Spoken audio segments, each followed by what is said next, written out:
So I just want to say before the video starts, I am making a file guide and this isn't clickbait, but I just need to tidy my shed first. Now, I've actually filmed this after I've tidied the shed, but I'll do the full intro because I did a shed tour. But if you just want to get straight to the file guide, cut to this point and that should explain, I don't know where I'll put the numbers, but that'll explain how I made it. So I have a rare gap between knives. I currently have no new commissions in, and I've got a plan for a next knife. I know exactly what I'm going to do, but the shed needs a bit of a tidy up and I need to do a couple of jobs. So actually the next couple of videos, it may be that they're kind of setting up for this knife because there's a couple of things that I need to make and learn in order to be able to do this. So I'm going to first of all have a real good tidy out of the shed. So I know that a lot of people on YouTube with their knife making channels have huge, wonderful spaces to be able to work in. I live in a small town in Hampshire. We've got a small semi-detached house, no garage, no off-street parking, and a relatively small garden. But it's beautiful and it's lovely and it's wonderful. And my workshop is the bit of the shed that my wife has allowed me. So it's not a big shed. It's, I think, 6 foot by 8 foot. And I've been allowed about 3 foot by 5 foot or so. And it's a wonderful space. Actually, I started working in here just as lockdown started. Yeah, lockdown was interesting. I'm a dentist by trade, and we weren't allowed to work. We're told categorically, no, you're not allowed to work. 12 weeks off. I haven't had this long off since probably before I started school. And I know that I'm not alone in this. I know that a lot of you are either have been or still are struggling with lockdown and not being able to work and finding a lack of direction, all those sorts of things. And I'm not good with not doing things. I like doing things. If you've looked on my channel, you'll see that there's very little consistent content, consistent posting, but not consistent content because I just like doing so many things. So I think this is the longest I've had of a stream of videos of just one subject. But yeah, lockdown, I didn't really like it. I know that's not unusual. So I decided I needed a project. In terms of knife making, I had done some knife making before, been on a course and then been back to the same forge where I did the course and learnt some new techniques. I made the knife for my wedding cake, which was a really wonderful thing to be able to do. And yeah, just before lockdown, had a plan to be able to go in and finish off. I've made a bike chain Damascus, and so this was going to finish that off there. Then lockdown happened and I decided I needed a project, so I decided to take up knife making. I'd already planned to do a few bits. I'd watched a whole lot of stuff online about how to make knives, and I'd started off with a couple of rehandling old knives. Went to IKEA, bought a couple of cheap knives, rehandled them. That was a really good place to start. And then started looking into it and working out, got something in my eye, there we go. Yeah, started finding suppliers, and actually the amazing thing is that so many businesses were able to keep going during lockdown. I think it's been fantastic. Some have been significantly better than others. Some companies decided just simply shut down. Other companies have been able to continue working, and GFS Knife Supplies, which is where I get most of my knife supplies from, has been fantastic. Exotic Hardwoods, where I've got some of the wood from. Yeah, it's been great. And then the big box sort of hardware stores, they mostly closed, but a couple of little chains, brilliant, click and collect. So I got my pillar drill, it's where I got my angle grinder, and yeah, it's been good. But it's not the most straightforward or ergonomic workshop in the world. I love it, but where it works really well is when I'm doing multiple knives at any one time, because I have to kind of rearrange the space every time I want to be able to do the next stage. And so actually, if I can do 4 knives and work through all of them on each stage before changing it over, it makes life a lot easier.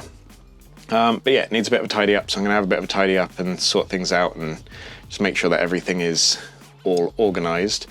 And then I'm gonna make a file guide, because it's, if you've seen the knives that I've done so far, most of them they don't really have a plunge line. It's a smoothed off plunge line, which I like. I like the aesthetic of, and I will continue doing on a number of knives, but it's not something I want to do on every single knife. Not having a bench grinder, it does mean that trying to create those straight lines is a little bit more tricky, but it is possible, perfectly possible.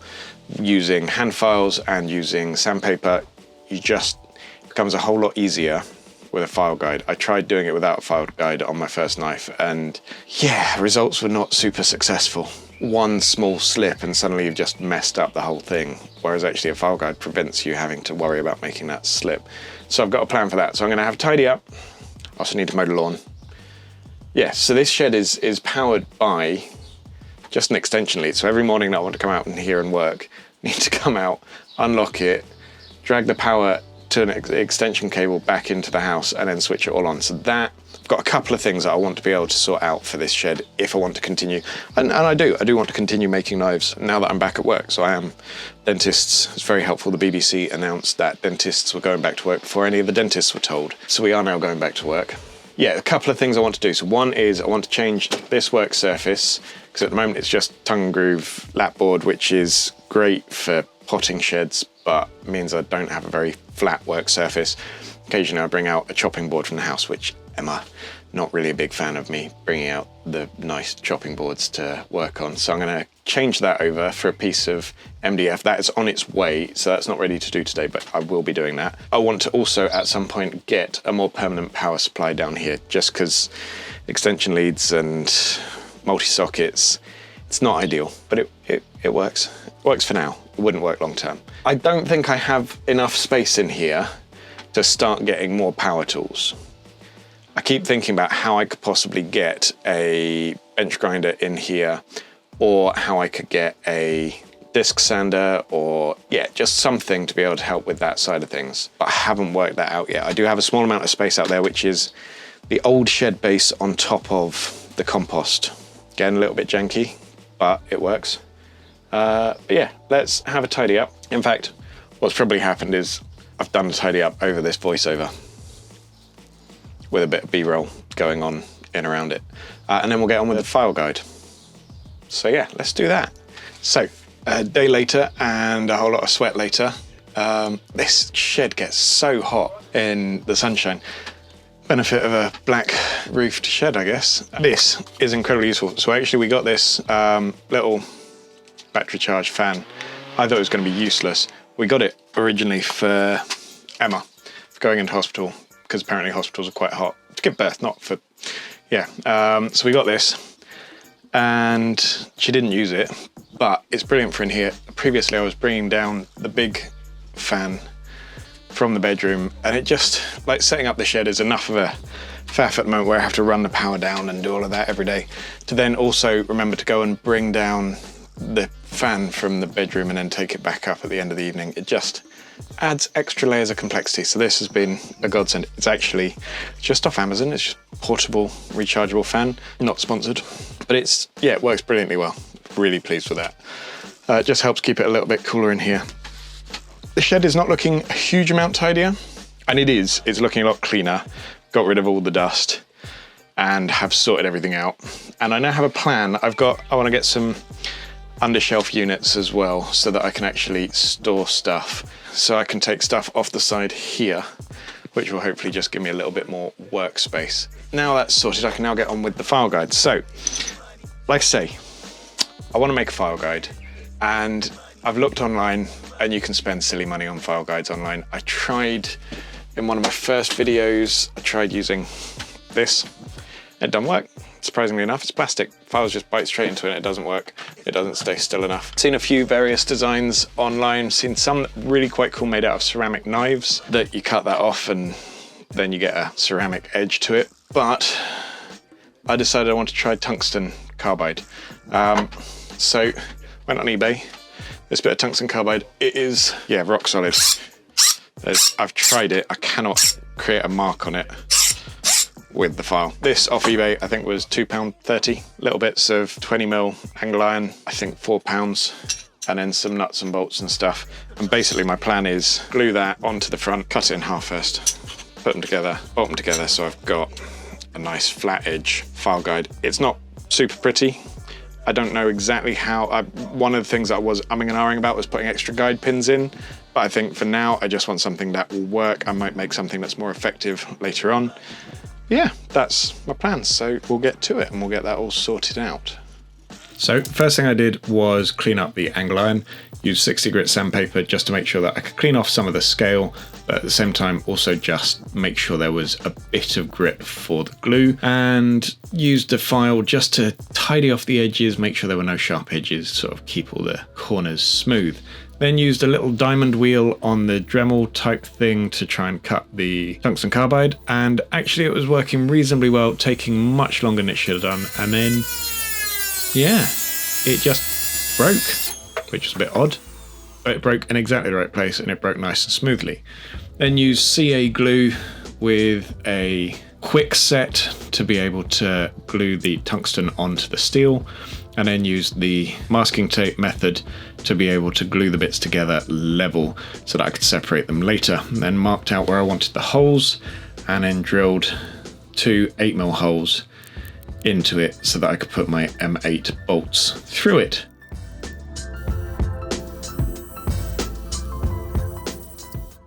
Once done that, decided to put it together and try it, and then yeah, that was a bit annoying.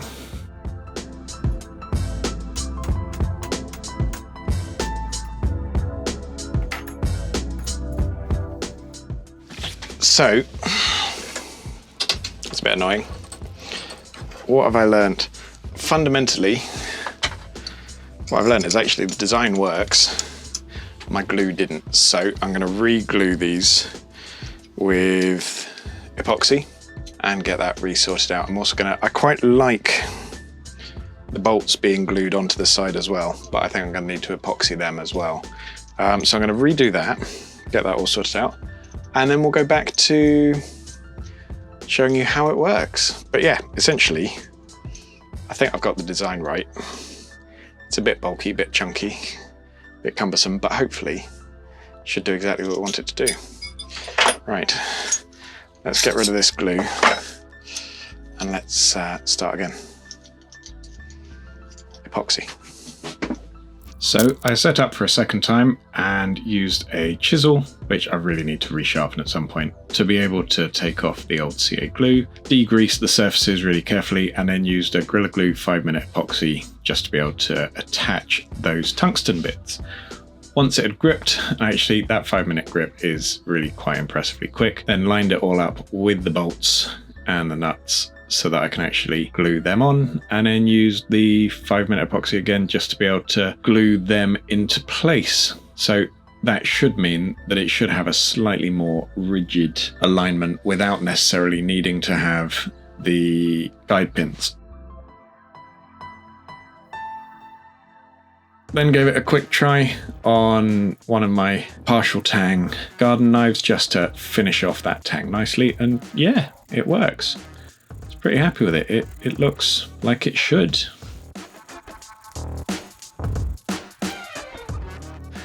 So that's about it. Made it. A little file guard. It's not pretty. I'm a bit disappointed by these ends, but I can always tidy that up later if they bother me. I definitely made a mistake with the wrong kind of glue initially. The Mitre Bond, this CA, I don't know whether I've just got a duff one. I don't know whether I'm using it wrong. But it just doesn't seem to stick as I feel like it should. But the epoxy, yeah, it's also sealed the join, so it feels much smoother around, and then has sealed these nuts into place beautifully. So yeah, it's not the most, and you can see there's a little bit of play in it, but there's not a lot. And it does exactly what I need it to do. If I'm struggling with it, I'll make a new one. But yeah, this has cost me significantly less than getting one off the internet, buying a pre-made one, and will do the job that I need it to do, and didn't really take very long to make. To be honest, I think the longest thing was just waiting for the epoxy to dry. So that's that. In other news, I've now got some drawers that have arrived that are gonna go up there and down here so that I can actually tidy up the rest of this properly, but I'm not gonna bore you with another time-lapse sequence at the end. I think what I'm going to do is say thank you very much. So thank you very much for watching. If you enjoyed this video, if you'd like to see more, tools for knife making, more knife making, and all the other stuff that I do. So I cannot wait to get out in a camper van. I've just gone and picked it up from my mother-in-law's. It's been there for a lot of the lockdown just so it doesn't take up space on the street, but we cannot wait to get out in that once we're actually allowed. And general photography and videography, garden, oh god, yeah, just all the stuff that normally most summers are great for. So if you would like to see more of that, please subscribe, like the video if you thought it was helpful, and thank you very much for watching. Bye bye.